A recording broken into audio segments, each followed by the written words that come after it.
Tingnan nyo, tingnan nyo.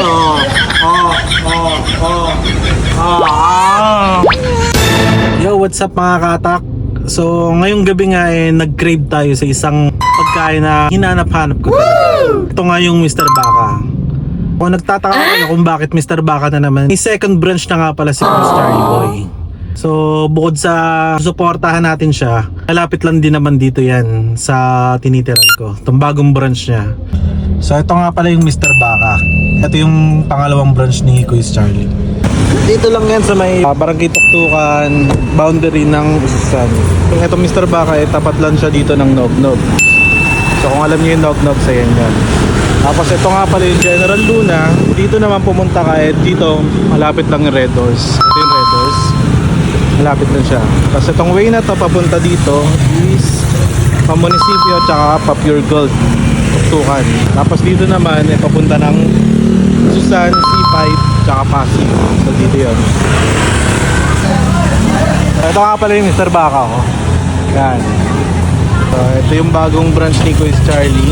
Boss, ito ba yung bagong branch ni Kuya Charlie, boy? Opo. Okay. Boss, parehas pa rin ba kaya ng lasa dun sa unang branch sa Maharlika? Opo. Okay. Boss, pwede ba akong umorder niyan? Pwede po. Okay, sige boss, pa-order ako niyan ha. So guys, pag order kayo sa Mr. Baka, pwede naman kayo mag-dine-in dito or pwede rin kayo mag-take-out. So ito, may dine-in dito, parisan to. Ito yung kay Paul Pares. So, may mga menu rin si Paul Pares dyan. Pwede kayong order kung gusto niyo ng Pares. Seriously? Pasok niyo dito, yan, may mga dine-in. Mr. Yes TV. Yan na madam.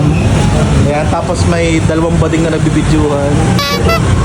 Guys, ito nga yung sinasabi ko sa inyo na cravings.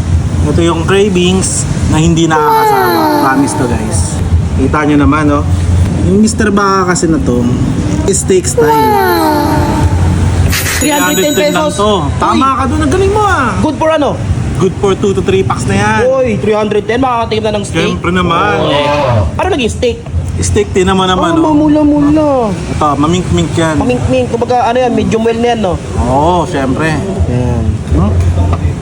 Bango. Uy. Basic. Pag mabango, kainin mo.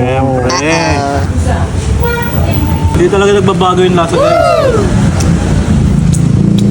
Ang sarap niya. Ang sarap mo. Ang sarap mo! Idol, pagtanong lang sa'yo, Idol. Ano yung idol? Nakakain ka ba ng maayos kapag may mga batang nanonood sa'yo habang kumakain ka? Okay lang naman kasi siyempre sanayan na yan eh. Oo. Sanayin eh, wala tayong magagawa dyan eh. Diyan na yan eh. Nandyan na yan eh. Kakanang awa sa mga bata ya. Yeah, awa ko na nga yan eh. Tinan nyo tinan nyo. Hulo!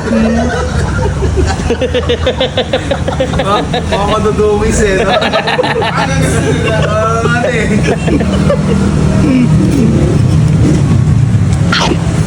No? So guys, umorder nga rin pala ako dito ng Pares. Pag magda-dine-in kayo, gusto niyo ng kanin, meron dito sa Paul Pares. Ito lang sa Paul Pares, lahat ng silog, saka may mga iba-ibang ulam din. May mga lutong ulam, no? Yes, tama. So ito, umorder ako ng Pares. Talaga kailangan ng sauce nito. Alam mo kung para saan itong sauce na to? Para saan? Para sa kanin syempre. Para sa kanin.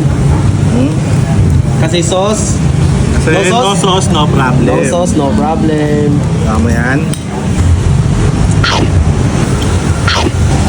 Kuha tayo ng isang malaking tipak ng Lechon baka.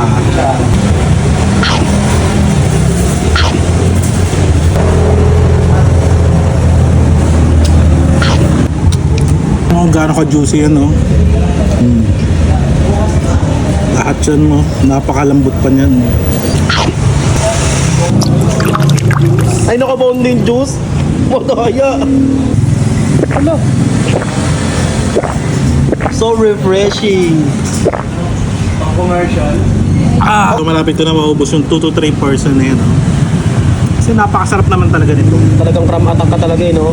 Saka hindi talaga nakakasawa to. Alam niyo na kung bakit ko sinabi na cravings ko to. Masarap kasi balik-balikan talaga. Isipin mo sa first branch pa lang, tinikman ko na to. Sa second branch, binalikan ko pa. Uy! Inaantay ko yung third branch, baka doon ako tumira. Uy! Idol, ano yan, Idol? Ngayon mo ako inggitin.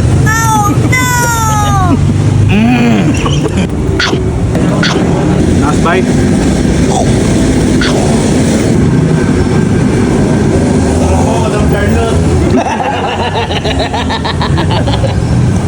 So may natira pa ako. Uy, may tira pa. May pan-take out pa ako. Take out. Sa lahat ng panahon, sa lahat ng oras. Pagkagutom kayo, Mr. Baka ang sagot dyan. Tara na. Ayun ako guys, oh. May pa-take out pa tayo. May natira pa. Thank you po. Craving satisfied talaga guys.